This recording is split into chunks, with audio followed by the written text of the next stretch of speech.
Good morning, y'all. And no, I'm not going to Buckingham Palace to have tea with the Queen. I just thought I needed a little extra luck with this German chocolate cake.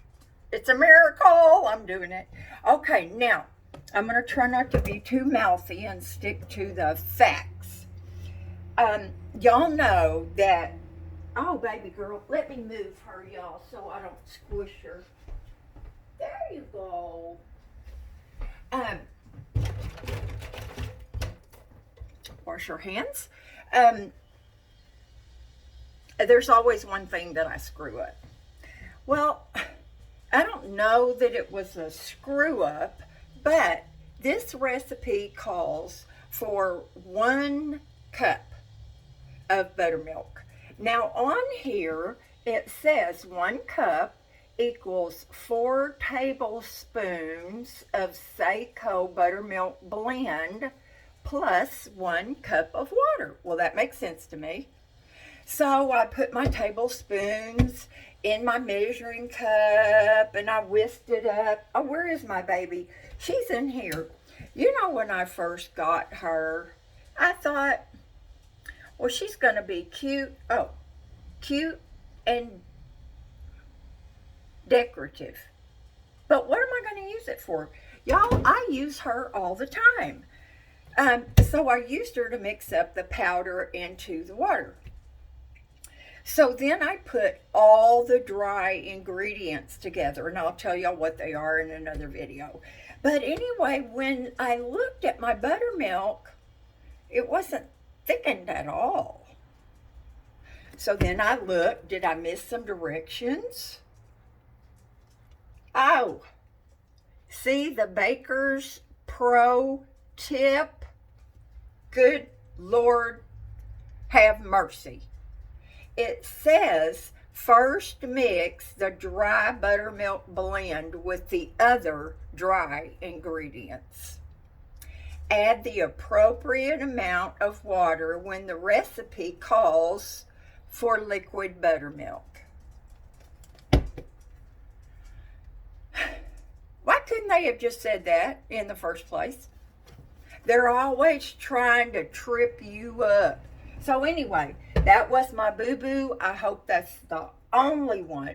So all of my dry ingredients are in Maxine's bowl, and there were a lot of them. And I'm doing the wet ingredients. Now, y'all know that the recipe calls for 1.5 cups of hot coffee. Y'all, I don't know what hot coffee is. So I microwave this. There's some steam coming off of it, and I could not leave my finger in there. Is that hot? I hope so. Now here's my cup of water that's going to make my buttermilk. Oh, Lord, I'm praying this is not going to be a bad cake mix.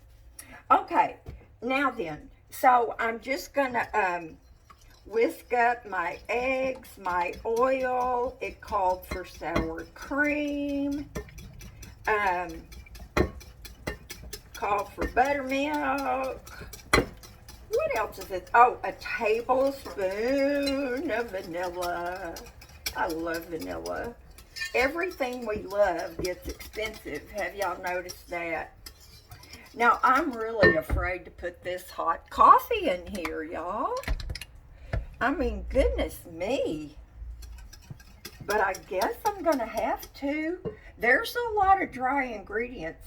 Oh my gosh, y'all, wish me luck. You can go right over there. And now, not only that, I have to put in a cup of water. This better work or I'm going to be so mad.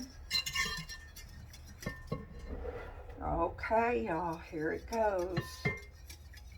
Now, I read and reread this to make absolutely certain that I was doing the right thing, such as putting the dry ingredients first, then adding the liquid.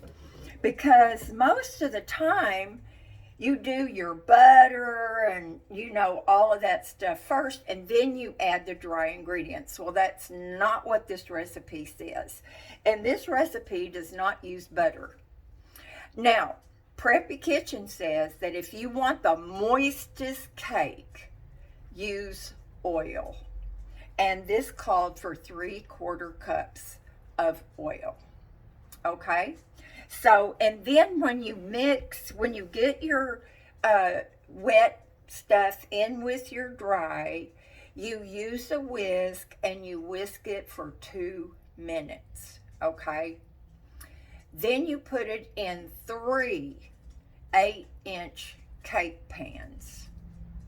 Now, I didn't know what, usually cake pans will have their size on here, but I could not find one. So what I did was I turned it over and I measured it this way, and it's just barely over 8 inches.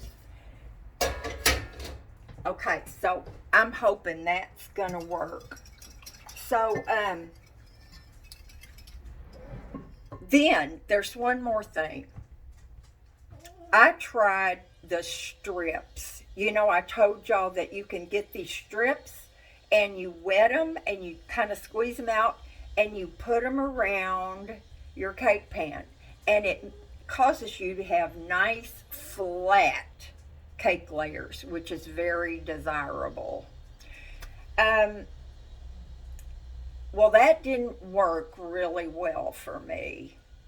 I could tell it helped a little, but not enough. So there's just something about scraping off part of your cake that bothers me. Now, I'm not going to save it and eat it over ice cream. I've quit eating ice cream, probably until summer. But so there's another thing you can do to get flat layers, and that is, instead of baking your cake layers at 350 degrees for a certain amount of time, 30 minutes, whatever, you can bake your cake at 325 for about an extra 12 to 15 minutes. So that's what I'm trying today, y'all. Okay? So, I don't really know that y'all want to watch me make a mess and pour this stuff in here, but I'm going to do my best. Okay, now I have everything. All right, now I have kind of a lip on my bowl, which is going to help. Now I have a plastic guard around here that you're supposed to feed stuff into, but it's really not I don't know, it's kind of awkward for me. So I'm just going to turn that on really low and use the lip of my beautiful gooseberry pie Rex bowl. Lordy, I love these, Robert. There we go. Every drop. Look at that, I didn't spill at all. Did you believe that? Okay, so he said on 2 for 2 minutes. So he has a KitchenAid. In fact, he's got a few KitchenAids. I see, let's see, who else?